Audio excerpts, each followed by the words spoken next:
ಸಾಧನೆ ಸುಲಭವಲ್ಲ, ಸಾಧಿಸುವ ಛಲವಿದ್ದವನಿಗೆ ಅದು ಅಸಾಧ್ಯವೂ ಅಲ್ಲ. ಈ ಮಾತಿಗೆ ಪ್ರತ್ಯಕ್ಷ ಸಾಕ್ಷಿ ಶ್ರೀ ಮಲ್ಲಿಕಾರ್ಜುನ ಖರ್ಗೆ.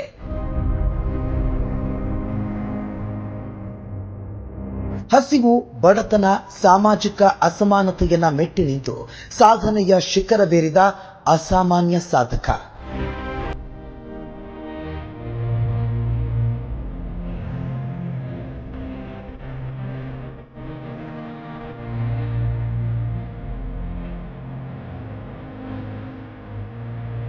ಕಾರ್ಮಿಕರ ಶಕ್ತಿಯಾಗಿ, ದುರ್ಬಲರ ದನಿಯಾಗಿ, ನೊಂದವರ ಪರವಾಗಿ ಹೋರಾಟ ಮಾಡಿ ಯಶಸ್ಸು ಕಂಡ ಧೀಮಂತ ನಾಯಕ.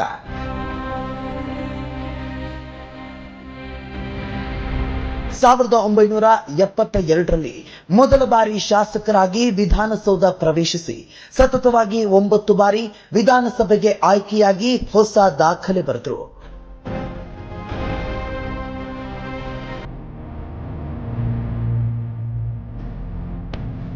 ರಾಜ್ಯ ರಾಜಕಾರಣದಲ್ಲಿ ಉನ್ನತ ಹುದ್ದೆಗಳನ್ನು ಅಲಂಕರಿಸಿ ಹಲವಾರು ಜನಪರ ಯೋಜನೆಗಳನ್ನ ಜಾರಿಗೆ ತಂದರು.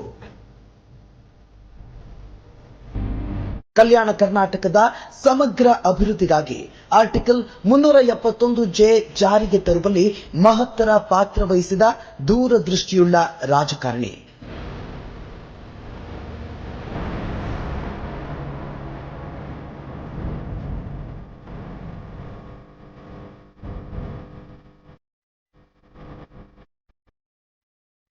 ಮೂರು ಬಾರಿ ಲೋಕಸಭೆಯ ಸಂಸದರಾಗಿ, ಕೇಂದ್ರ ಕಾರ್ಮಿಕ ಸಚಿವರಾಗಿ, ರೈಲ್ವೆ ಸಚಿವರಾಗಿ ದೇಶಕ್ಕೆ ಹಲವಾರು ಕೊಡುಗೆ ನೀಡಿದ ಕಾಯಕ ಯೋಗಿ.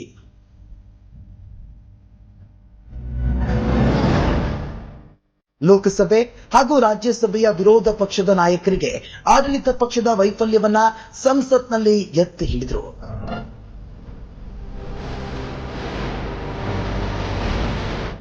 ಬುದ್ಧ, ಬಸವಣ್ಣ, ಅಂಬೇಡ್ಕರ್ ಸಿದ್ಧಾಂತಗಳನ್ನ ಬದುಕಿನಲ್ಲಿ ಅಳವಡಿಸಿಕೊಂಡು ಸಾಮಾಜಿಕ ನ್ಯಾಯದ ಧ್ವನಿಯಾಗಿ ಹೋರಾಡಿದ ಹೋರಾಟಗಾರ.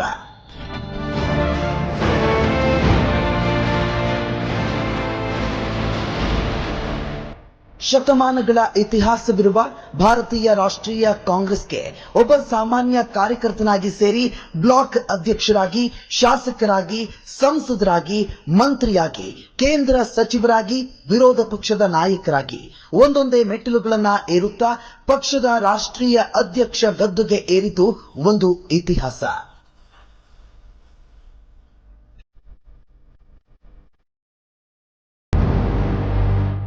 ಸಂವಿಧಾನದ ಆಶಯದಂತೆ ಸಮಾಜದ ಕಟ್ಟ ಕಡೆಯ ಪ್ರಜೆಗೂ ದೇಶದ ಉತ್ತಮ ಸ್ಥಾನಗಳು ದೊರೆಯಬೇಕು ಅನ್ನೋ ಕನಸು ಈಡೇರಿದೆ. ಇಂತಹ ಐತಿಹಾಸಿಕ ಕ್ಷಣದಲ್ಲಿ ಕಾಯಕಯೋಗಿ, ಕರ್ಮಯೋಗಿ, ಕರುನಾಡಿನ ಹೆಮ್ಮೆಯ ಸುಪುತ್ರನಿಗೆ ಮಲ್ಲಿಕಾರ್ಜುನ ಖರ್ಗೆಯವರಿಗೆ ಇಡೀ ಕನ್ನಡಿಗರ ಪರವಾಗಿ ಗೌರವಯುತವಾದ ಅಭಿನಂದನೆಗಳು.